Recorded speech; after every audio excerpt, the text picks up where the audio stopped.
sapeurs-pompiers interviennent, donc divisés en deux équipes.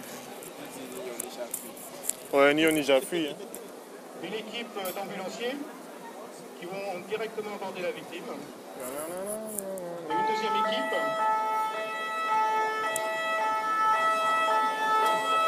qui vont d'abord commencer à sécuriser le site. Ouais, ça fait beaucoup de bruit, hein? Pour rien en plus. Donc pour sécuriser le site, on va tout d'abord poser des cônes de Lubeck.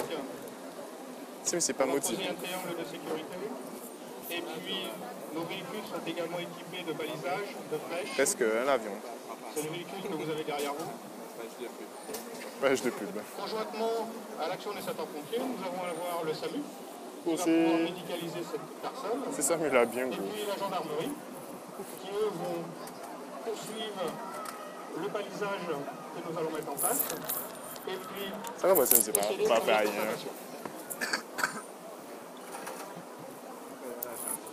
Voilà. Donc ce sont généralement des interventions relativement longues parce qu'il faut prendre en compte l'état de la victime. Est-ce qu'ils peuvent faire court cette fois-ci? Une victime inconsciente ou blessée grave, comme n'importe quelle autre personne. Apparemment, ouais. Oh, mais monsieur... Attends, monsieur quoi? Monsieur gendarme ou monsieur vitrier? Vous avez le médecin qui l'a approché. On a posé un collier cervical pour pouvoir immobiliser la tête. Généralement, ce sont les organes sensibles. Donc, on commence tout de suite par immobiliser tout ce qui est rachis, donc tout ce qui est cervical. On pose un collier. C'est à quel moment qu'il fait l'arrêt cardiaque et qu'il crève? Donc là, l'équipe SAMU-pompiers travaille ensemble. Ok, mais c'est capable de inutile, là. Pas possible. L'équipe dédiée à la désincarcération va pouvoir commencer à préparer la voiture pour pouvoir la découper. Ah, d'accord. Donc pendant ce temps-là, la gendarmerie commence à effectuer ses premières constatations. Ah, il y a coupé voiture là. Constatation qui va être faite sur les véhicules, mais également sur l'entourage et le voisinage, Constatation. c'est-à-dire l'état de la chaussée, Et qui ça, il va faire l'état constat? des véhicules, et tout ce qui peut être propre Bah, qu'à espérer quand pour même. avoir provoqué cet accident. Ah ouais, il y a qu'à couper. Oh, mais c'est qu'à couper au sérieux. Donc nos interventions, sapeurs-pompiers, Ah, mais mes couteaux là, ça coupe un, moi. violentes. Dans le cas présent, on va découper le pare-brise, puisque ce sont maintenant sur les véhicules modernes des pare-brises qui sont collés. Donc on n'a pas trop le choix, donc on les découpe avec une scie. Ça reste du travail manuel. Ah, et j'aime bien. Véhicule moderne, hein. On Renault 21. Donc on voit, le SAMU reste près de la victime. Ambassade. Cette victime est maintenant perfusée, conditionnée.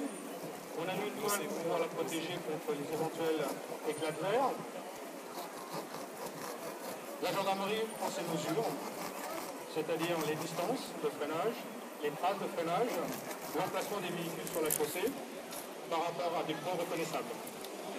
C'est capable d'aller en l'eau. Hein.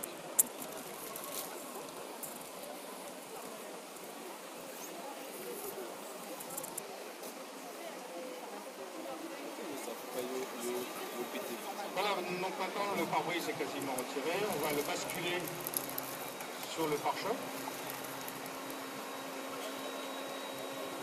Sur le pare-choc, hein. Fais attention, hein. Après, c'est monsieur fait... Là, dans le cas présent, de l'ensemble des services. Monsieur fait étude de sapeur-pompier, mais pas fait étude de mécanicien voiture. C'est-à-dire que nous avons à chaque fois sur ce type d'intervention un officier qui va coordonner les actions pompiers, SAMU, gendarmerie, police, toute autre administration qui sera amenée à intervenir avec nous. Monsieur fait mort, hein. Attention, monsieur Capon là. On décide du type d'extraction qu'on va mettre en place pour pouvoir sortir la victime. Dans le cas présent, il a été décidé de faire ce qu'on appelle un pavillon, c'est-à-dire qu'on va couper le toit du véhicule Le toit de la victime, oui. pour pouvoir sortir cette victime sur un plat dur par l'arrière. Attends. Oh, et ça, c'est ce qu'il a utilisé là. Non, mais tu vois, il aurait tiré ici par là, mais pourquoi il a coupé vite là? Ça te fait un risage par contre. Oh. Alors, nous avons tout un panel de pinces, d'écarteurs, de cisailles Ouais, non, mais... qui nous permettent de venir à bout de toutes les situations, de découper tous les types de véhicules et toutes les armatures. C'est mal. Là, on fait un accident. On ne peut pas dire que... Ou qu'il récupère le bâtiment. Il y a ça.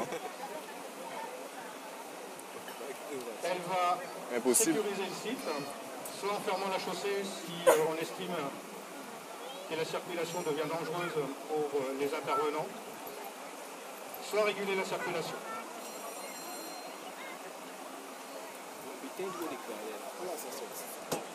Pincé hydraulique là? Ben, c'est un bit à pression. Ouais, mais il y a un balai là. Bon. Donc, comme vous pouvez voir, cette victime, à aucun moment elle se laissait seule. On a toujours un sauveteur qui sera auprès d'elle. Dans le cas présent, il s'agit du médecin SAMU. Ça peut être Bof, ça pierre. un autre médecin, puisque sapeurs-pompiers, nous avons également des médecins qui interviennent avec nous. Ça pourrait être également un médecin pompier. Ça pourrait être un secouriste Ouais. formé. Ça qui est intéressant, ça, par contre.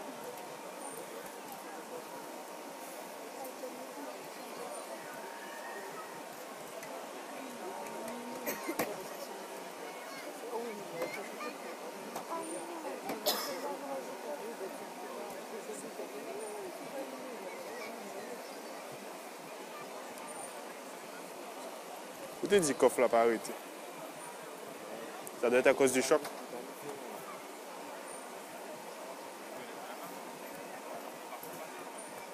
Donc là, dans l'exercice que nous vous présentons pour des, je dirais des raisons pratiques, la voiture a déjà été en partie préparée puisque nous avons retiré tout ce qui était plastique à l'intérieur du véhicule.